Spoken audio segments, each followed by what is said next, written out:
सीधे लिए चलते यूपी सरकार की कोरोना की प्रेस कॉन्फ्रेंस में। 1725 आज मामले आए, जबकि टेस्ट लगभग 2,90,000 टेस्ट हुए, जो कि 2,91,156 टेस्ट हुए हैं, जो कि एक बढ़ता हुआ एक साइन है जो दिखाता है। कल 2,99,000 टेस्ट हुए थे कि एक तरफ टेस्ट की संख्या बढ़ाई जा रही है और दूसरी तरफ जो पॉजिटिविटी रेट है वो कम हो रहा है। ये एक जो एग्रेसिव टेस्ट करने की और एक पूरे बृहद क्षेत्र में जो प्रदेश सरकार की रणनीति माननीय मुख्यमंत्री जी के नेतृत्व में जो रणनीति अपनाई गई है कि उसमें ये उसका ये नतीजा है। मैं यहाँ ये जैसा अभी इन्होंने बताया कि हमारे केवल 28% 32% जो है गाँव में संक्रमण का कुछ जो है उसका असर है, बाकी 68% गाँव में किसी प्रकार का संक्रमण नहीं है। मैं यहाँ एक आंकड़ा आपको बताना चाहता हूँ कि 31 मार्च से लेकर 18 मई तक मैं ये आपको आंकड़ा देना चाहता हूँ कि प्रदेश सरकार किस प्रकार से ग्रामीण क्षेत्र में, जिसके बारे में चिंता व्यक्त की जा रही थी, ग्रामीण क्षेत्र में किस प्रकार अभी से नहीं लगभग ये 1 अप्रैल से एग्रेसिवली जो है वो कर रही है, अभियान चलाई हुई है। और 5 मई से तो विशेष सघन अभियान गाँव में चलाया गया है। ये एक आंकड़े के हिसाब से 31 मार्च से लेकर 18 मई तक जो है प्रदेश में कुल लगभग 1 करोड़ जो है 7,26,406 जो है वो कुल टेस्ट हुए थे। और यहाँ मैं आपको बताना चाहूंगा कि उनमें से 70 लाख टेस्ट जो है वो ग्रामीण क्षेत्रों के थे, केवल 36 लाख टेस्ट जो थे वो शहरी क्षेत्र के थे। तो ये माननीय मुख्यमंत्री जी का ये पहले से ही सोच रही है कि ग्रामीण क्षेत्रों में इसको फैलने से रोका जाएगा, और इसीलिए ये अभियान चल रहा था। और 5 मई से तो ये एक सघन अभियान चलाया गया है गांव गांव में। और एक एक दिन में, जैसे कल ग्रामीण क्षेत्रों में लगभग 50,000 से अधिक लोगों को किट बांटे गए हैं। तो ये जो एक मेडिकल किट जो है, चाहे टेस्ट हुआ है नहीं हुआ है, अगर कुछ भी संक्रमण जैसे लक्षण है, संक्रमण के भी नहीं, संक्रमण जैसे भी लक्षण है, तो मेडिकल किट उनको निःशुल्क सरकार उपलब्ध करा रही है, ताकि समय से उपचार हो। और उनमें से जिनमें संक्रमण के लक्षण हैं उनका आरआरटी के माध्यम से एंटीजन टेस्ट कराया जाता है, और जहां भी आवश्यक है और वहां पे नेगेटिव आने पर आरटीपीसीआर टेस्ट भी कराया जाता है। और ये जो फिगर आपको दर्शा रहे हैं कि 31 मार्च से लेके 18 मई तक 70 लाख टेस्ट जो है ग्रामीण क्षेत्रों में हुए, मतलब 1 अप्रैल से लेके 18 मई तक जितने कुल टेस्ट हुए उसका 65% जो है वो ग्रामीण क्षेत्रों का था। ये जो पूरी एक रणनीति है जिसमें कि एग्रेसिवली घर घर जाकर जांच हो रही है, और ये हमारा घर घर का अभियान लगभग साल भर से चल रहा था, और इसमें लगभग 17 करोड़ लोगों तक उत्तर प्रदेश सरकार की मशीनरी, स्वास्थ्य विभाग के लोग पहुंच के उनका हालचाल जाना है। जहां पर भी लक्षण मिले हैं उनका तुरंत मेडिकल किट भी मिली है और उनको उनका टेस्ट भी कराया गया है। इसके साथ साथ जो टीकाकरण का अभियान है, टीकाकरण का अभियान प्रदेश में बहुत तेजी से चलाया जा रहा है। लगभग 45 साल से अधिक और 18 वर्ष से अधिक वालों में कुल मिलाकर लगभग 1,56,00,000 डोजेज जो हैं वो एडमिनिस्टर्ड हुए हैं। और इसी तरह से 18 से 44 साल में लगभग 7,46,000 लोगों को ये वैक्सीन की डोज दी गई है, टीकाकरण किया गया है। सबसे अनुरोध किया गया है। यहाँ एक विशेष मैं बताना चाहूंगा, विशेष अभियान में जो है उत्तर प्रदेश सरकार द्वारा जो ग्रामीण क्षेत्रों में ग्रामीणों को, निशक्त को और जो दिव्यांग जन है, श्रमिक हैं, उनको किसी प्रकार की कठिनाई ना आए, तो ग्रामीण क्षेत्रों में प्रदेश सरकार द्वारा संचालित कॉमन सर्विस सेंटर है, वो जो कि गांव गांव में है, लगभग 1 लाख के आसपास जो है वो संचालित है। इन कॉमन सर्विस सेंटर में भी टीकाकरण की रजिस्ट्रेशन की सुविधा गांव वासियों को दी गई है, ताकि उन्हें जो है वो अगर नेटवर्क उपलब्ध नहीं है तो उन्हें किसी प्रकार की कठिनाई ना हो उन्हें रजिस्ट्रेशन कराने में। ये पूरी प्रक्रिया एक उस रणनीति का, उस अभियान का हिस्सा है जिसमें कि ट्रेस, टेस्ट और ट्रीट के साथ साथ वैक्सीनेशन को प्राथमिकता दी जा रही है। आज माननीय मुख्यमंत्री जी ने एक बड़ा फैसला लिया है जिसके बारे में भी मैं आपको बताना चाह रहा था। हमारे प्रदेश में, जैसा आप जानते हैं, माननीय उच्च न्यायालय के निर्देशों के क्रम में पंचायत चुनाव कराए गए थे। उन पंचायत चुनाव में जो है वो ये कुछ संगठनों द्वारा ये कहा जा रहा था कि उनमें जो है वो कुछ कर्मचारियों की मृत्यु हुई है। इसमें प्रकरण का पूरा परीक्षण आज माननीय मुख्यमंत्री जी ने किया था और ये पाया कि जो राज्य निर्वाचन आयोग है, जिसके निगरानी में, जिसकी देखरेख में, जिसके निर्देशों के क्रम में जो है ये चुनाव होते हैं, उनके ही द्वारा ये सत्यापन किया जाता है कि किस कर्मचारी की मृत्यु उनकी जो गाइडलाइन है उनमें कवर होगी, आच्छादित होगी। तो माननीय मुख्यमंत्री जी ने आज मुख्य सचिव और जो एसीएस पंचायती राज है उनको निर्देशित किया है कि वो इस प्रकार आज चुनाव आयोग से, जो राज्य चुनाव आयोग है, उनसे वार्ता कर लें, उनके साथ सलाह करके उनसे अनुरोध करें कि वो अपनी गाइडलाइन में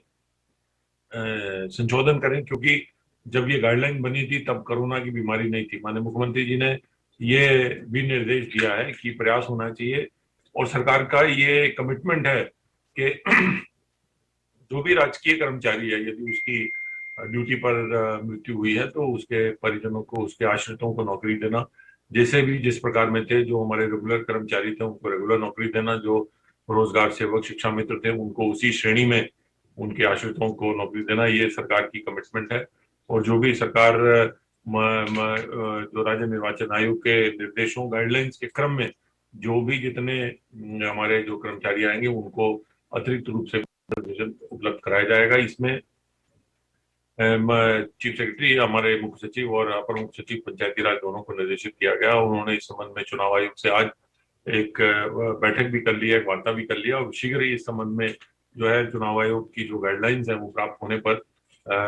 ये प्रयास किया जाएगा कि इसमें अधिक से अधिक कर्मचारियों को लाभान्वित किया जाए। प्रदेश सरकार जो कोरोना की तरफ की लड़ाई लड़ रही है उसमें माननीय मुख्यमंत्री जी जो है वो प्रत्येक जो हमारा कोरोना योद्धा है उनके साथ सरकार खड़ी है और जिस उत्साह से कोरोना योद्धा हमारे लड़ रहे हैं, चाहे वो स्वास्थ्य कर्मी हो, चाहे वो राजस्व कर्मी हो, चाहे वो पुलिस कर्मी हो, रोजगार सेवक हो, किसी भी प्रकार के हमारे शिक्षक हों, शिक्षा मित्र हों, सभी हमारे कर्मचारी जो प्रदेश सरकार के इस अभियान में जुड़े हुए हैं, टीकाकरण के अभियान में, निगरानी समिति के साथ साथ गांव-गांव जाने के अभियान में माननीय मुख्यमंत्री जी ने उन सभी को उत्साहवर्धन करते हुए ये कहा है कि सरकार उनके साथ खड़ी है और उन्हीं का एक सम्मिश्रित प्रयास है कि आज प्रदेश में कोरोना की जो महामारी है वो उसमें संक्रमण की दर घट रही है। जैसे मैंने पहले बताया, पॉजिटिविटी की दर जो है वो 2.4% रह गई है और ये कभी 19% थी और मामले जो हैं वो जो हमारा पीक था उससे लगभग 31,000 प्रतिदिन मामले आने कम हो गए हैं। ये जो है माननीय मुख्यमंत्री जी के निर्देशन में जो रणनीति है उसका परिणाम है। ऑक्सीजन की उपलब्धता प्रदेश में समुचित कराई जा रही है और लगभग 3,600 लोगों को घर में जो है होम आइसोलेशन में रहने वालों को ऑक्सीजन दी गई है। होम आइसोलेशन में रहने वाले लोगों को से लगातार दूरभाष से संपर्क कर उन्हें टेली कंसल्टेशन देने के निर्देश दिए गए हैं, जो कि विभिन्न स्तरों पर प्रदेश के स्वास्थ्य विभाग द्वारा कराए जा रहे हैं। माननीय मुख्यमंत्री जी ने आज प्रदेश में ब्लैक फंगस नाम की जो इसका पोस्ट कोविड जो कॉम्प्लिकेशन आ रहे हैं उसके बारे में भी आज समीक्षा की और उन्होंने ये निर्देश दिए हैं कि समुचित इसका उपचार होना चाहिए और इस संबंध में जो विशेषज्ञ समिति प्रदेश सरकार द्वारा बनाई गई है उस विशेषज्ञ समिति को ने पूर्व में ही इस संबंध में गाइडलाइन जारी की है और उन्हें ये भी निर्देशित किया है कि जिन मेडिकल कॉलेजेस में ज्यादा मरीज हैं वहां पर वर्चुअल आईसीयू का प्रोविजन कराकर जो यहाँ के जो अनुभवी डॉक्टर हैं वो पूरे प्रदेश में जहां जहां पर ब्लैक फंगस के मरीज हैं उनको उन ट्रीट करने वाले जो डॉक्टर्स हैं उनको समुचित सलाह देते रहें और दवा की उपलब्धता, जो इस बीमारी से लड़ने वाली दवा है, उस दवा की उपलब्धता भी सुनिश्चित कराई जाए और उसके लिए समय से भारत सरकार को भी मांग पत्र भेजा जाए और ये प्रयास किया जाए कि दवा की कमी प्रदेश में ना हो। और माननीय मुख्यमंत्री जी ने आज ये भी निर्देश दिए हैं कि प्रदेश में जो हमारे सभी पीएचसी सीएचसी का फिर से सत्यापन किया जाए और सभी पीएचसी सीएचसी पर डॉक्टर उपलब्ध होना चाहिए और हर हर प्रकार से वह क्रियाशील होने चाहिए। प्रदेश सरकार इस पूरे अभियान में अधिक से अधिक जो है वो मैन पावर, अधिक से अधिक जो है कर्मचारियों को लगा रही है। लगभग एक माह में शिक्षा विभाग द्वारा, चिकित्सा शिक्षा विभाग द्वारा दोनों ने मिला के लगभग 2500 से अधिक जो है नए स्टाफ की तैनाती की है। उनमें फाइनल ईयर के स्टूडेंट भी शामिल हैं और नर्सिंग के फाइनल ईयर के स्टूडेंट भी शामिल हैं। जो एक तीसरी लहर के बारे में भी विभिन्न पक्षों द्वारा शंकाएं व्यक्त की जा रही हैं, उसके बारे में माननीय मुख्यमंत्री जी प्रतिदिन समीक्षा कर रहे हैं और बस्ती और बीआरडी गोरखपुर की तर्ज पर सभी मेडिकल कॉलेजेस में 100-100 बेड के पीकू जो है पेडियाट्रिक आईसीयू, बच्चों के लिए आईसीयू का निर्माण प्रारंभ हो गया है और उन्होंने ये निर्देशित किया है कि अगले 15 दिन के अंदर ये सभी जो है कार्यशील हो जाएं। इसके साथ साथ जनपदों में भी जो जिला स्तरीय चिकित्सालय है वहां पर भी 20-20 बेड के जो है वो पेडियाट्रिक्स के आईसीयू का प्रोविजन किया जाए, समुचित डॉक्टरों की उपलब्धता वहां पर उपलब्ध कराई जाए और जो हमारा नर्सिंग स्टाफ है इन अस्पतालों में और जो पीकू के वार्ड बनेंगे उनको समुचित समय से प्रशिक्षण करा दिया जाए। मैं आज ये भी बताना चाहूंगा कि आज से प्रदेश में प्रधानमंत्री गरीब कल्याण अन्न योजना के अंतर्गत खाद्यान्न का वितरण प्रारंभ हो गया है और ये 3 माह का, माह जून से जो है वो 3 माह का जो है इस महीने से 3 माह का ये निःशुल्क खाद्यान्न सभी पात्र गृहस्थी के पात्रों को उपलब्ध कराया जाएगा, जो कि लगभग 15 करोड़ के आसपास की जो है वो इससे जनसंख्या लाभान्वित होगी। प्रदेश सरकार द्वारा कोरोना के संक्रमण के बावजूद किसानों के हित में निरंतर कार्य किया जा रहा है और इस संबंध में जो गेहूं खरीद का कार्य बहुत तेजी से चलाया जा रहा है और पिछले साल से लगभग दुगना गेहूं इस वर्ष अभी तक खरीदा गया है। 30.54 lakh metric tonne mean 305 lakh quintal गेहूं जो है लगभग 6 लाख से अधिक किसानों से खरीदा गया है। 1975 रुपए के प्रति क्विंटल की दर से उनके